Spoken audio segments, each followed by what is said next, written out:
Di dalam Al-Quran dan hadis banyak sekali dalil yang menunjukkan kepada kita tentang keperkasaan malaikat. Bersamaan dengan itu mereka ternyata takut kepada Allah Subhanahu wa taala. Tunduk kepadanya, merendah di hadapannya. Di surat Al-Anbiya ayat 19-20. Allah Subhanahu wa taala berfirman, "Walahu man fis samawati wal ard wa man indahu la yastakbiruna an ibadatihi wa la yastahsirun. Yusabbihuna al-laila wan nahara la yafturun."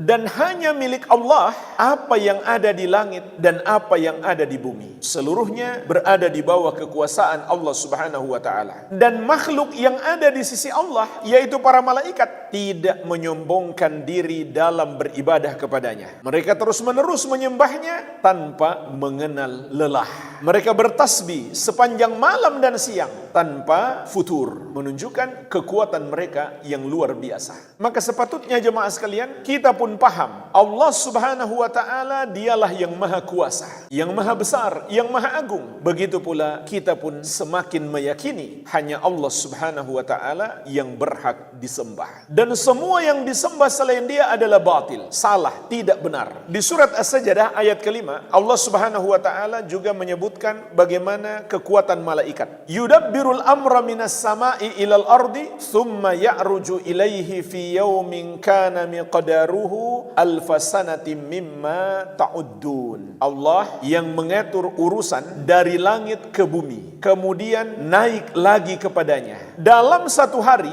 yang ukurannya seperti 1000 tahun dalam hitungan kalian. Maksud ayat ini jemaah sekalian, jarak antara langit yang pertama sampai ke bumi menempuh 500 tahun perjalanan. Kalau naik lagi berarti menjadi 1000. Tapi malaikat bisa melakukannya hanya dalam satu hari. Saking kuatnya malaikat, sehingga dia sangat cepat. Lebih dahsyat lagi malaikat Jibril alaihissalam membawa Nabi Muhammad SAW dalam perjalanan Isra dan Mi'raj hanya dalam satu malam. Dari Makkah ke Palestina, dari Palestina naik sampai ke atas langit yang ketujuh, terus lagi sampai ke Sidratul Muntaha. Sebagian ulama menafsirkan makna firman Allah Subhanahu wa taala dalam surat Al-Ma'arij, fi yaumin kana miqdaruhu khamsina alfasanah. Dalam satu hari yang ukurannya seperti 50.000 tahun di dunia. Itu adalah jarak dari bumi sampai ke Sidratul Muntaha. Tapi malaikat Jibril alaihissalam membawa Nabi Muhammad SAW hanya dalam satu malam pergi pulang. Kita bisa bayangkan bagaimana kekuatan malaikat Jibril alaihissalam. Bagaimana tidak jemaah sekalian? Dalam hadis disebutkan, ra'a Rasulullah SAW Jibril fi suratihi. Rasulullah SAW pernah melihat langsung malaikat Jibril alaihissalam dalam rupa beliau yang asli. Walahu sittu mi'ati janah. Kullu janahin minha qad saddal ufuk. Beliau, malaikat Jibril alaihissalam, memiliki 600 sayap. Setiap sayapnya menutupi ufuk. Jadi bayangkan besarnya malaikat Jibril alaihissalam. Tentang para malaikat pemikul arsy, Nabi SAW bersabda, "Udzina li an uhadditha an malakin min malaikatillah min hamalatil arsy. Innama baina syahmati udhunihi ila atiqihi masiratu 700 amin." Telah diizinkan kepadaku untuk menyampaikan tentang setiap malaikat dari para malaikat yang memikul arsy Allah Subhanahu wa taala. Sesungguhnya jarak antara daun telinganya sampai ke bahunya adalah 700 tahun perjalanan. Bagaimana besarnya malaikat? Kita nggak ada apa-apanya. Ketika Nabi SAW disakiti di Taif, malaikat penjaga gunung berkata, "In syi'ta an udbika alaihim al-akhsyabain." Kalau kamu mau, aku akan menimpakan kepada penduduk Taif 2 gunung. Jadi malaikat ini bisa mengangkat 2 gunung dan menimpakannya kepada penduduk Taif. Al-Amwa menemani ibadahmu juga hijrahmu.